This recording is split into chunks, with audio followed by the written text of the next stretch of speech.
तो पण ठीक आहे। चला प्रश्न बघा, तुम्हाला फक्त मी याची सरासरी शिकवली होती, त्यांनी तुम्हाला अजून 2 लोकांची सरासरी काढायला लावली आणि त्यांची वजाबाकी करायला लावली। तुम्हाला या गोष्टी लगेच जमणार आहे, तुम्हालाही माहिती आहे। स्टार्ट करा।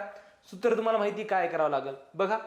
पहिले काय 90 आणि 180 ह्या अंकांची मी सरासरी काढणार आहे। 90 आणि 180 ह्या लोकांची मी सरासरी काढणार आहे। काय असते सरासरी?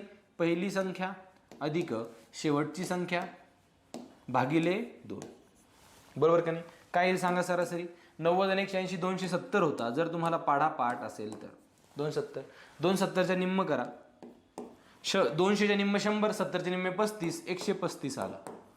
ठीक आहे, जरा वेगळ्या पद्धतीने, जर 2ने भाग, 2ने तरी भाग नका देऊ, 2ने भाग देशाल, लॉजिक लावायचे तुकडे करा, 200चे निम्मे 100, 70चे निम्मे 35, 135 माझा आला। यस, चलो नेक्स्ट। पुढं काय दिसतंय?